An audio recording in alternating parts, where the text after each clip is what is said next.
大家好，歡迎收睇時政微評。特朗普同拜登呢一對老冤家又開始表演啦。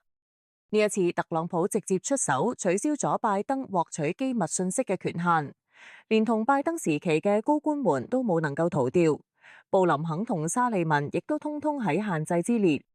總統每日簡報屬於頂級機密文件，通常美國嘅前總統們退咗休仲能夠繼續睇，算係俾佢哋留個顧問嘅身份，可以為國家發揮點餘熱。不過特朗普今次冇打算俾拜登享受呢一個待遇。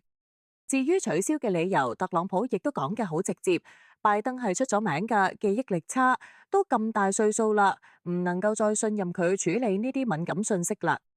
呢個話到底係真係假？估計只有佢自己心裏邊清楚。唔少人都覺得特朗普呢一招完全係再報4年前嘅一箭之仇。2021年拜登剛上任嘅時候，就曾經用一紙命令就把特朗普獲取機密信息嘅權限取消咗。拜登嘅理由係特朗普嘅行為唔穩定，驚佢攞到機密信息之後隨便亂講。呢個梁子就咁結下咗，呢種撤銷權限嘅事喺美國歷史係第一次發生。雖然之前各黨派之間亦都唔對付，但到咗特朗普同拜登呢一度，政治鬥爭尤其激烈。一個當咗總統之後，仲不忘翻舊啲；另一個無時無刻都喺度惦記住翻盤。一嚟二去，兩人之間嘅梁子越結越深。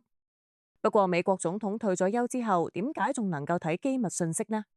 呢個就係美國嘅一個政治制度。前總統雖然已經離任，但畢竟喺總統嘅位置上待過至少4年，見嘅事多，有經驗，資源亦都比較豐富。萬一現任總統邊日想要討教啲乜嘢，揾呢啲老前輩問問，定係幾有幫助㗎。呢項制度設定嘅初衷就係為咗俾兩任總統能夠更好嘅銜接。咁雖然政見可能會有所不同，但係一切都係為咗國家利益。前總統通常仲會受邀參加一啲國家大事嘅討論，睇機密信息算係一種必備服務。可係呢一切喺特朗普同埋拜登呢度就全都變味啦。兩人彼此從不讓步，互設權限嘅表面係私人恩怨，但係背後其實代表住美國社會同政治嘅嚴重分裂。特朗普呢一手操作看似係公事公辦，但係明眼人都知道呢個就係赤裸裸嘅報復，針對嘅就係4年前拜登對佢嘅斷情報行動。喺美國政治舞台上，呢一種你來我往係好常見㗎，只不過之前嘅總統大都比較含蓄，好多鬥爭都係喺水面之下㗎。解密之前，公眾好難知道詳情。但係特朗普嘅性格同以往嘅所有總統都唔一樣，輕易食啞巴虧呢種事喺特朗普眼裏邊係唔存在㗎。只要一有機會，肯定得反擊返去。可點解美國嘅內部鬥爭一直都咁激烈呢？唔好奇怪，呢個就係美國嘅政治特色。美國嘅成立挺傳奇嘅，呢一度最早係被歐洲列強們瓜分嘅美洲殖民地。發現新大陸之後，幾乎所有歐洲國家都想跑到呢度嚟分一杯羹。美洲大陸成咗當時殖民擴張最迅速嘅地區，原住民嘅土地被侵佔，文化亦都被強行同化，各種各樣嘅問題越嚟越多。殖民者之間亦都有矛盾，為咗搶地盤爭資源，時不時仲得打一架。美國南北唔同地區，甚至唔同種族嘅矛盾，都喺嗰個時期埋下咗種子。所以美國政治向來都係十分對立嘅。特朗普同拜登呢兩個人代表嘅嘢完全唔係一樣。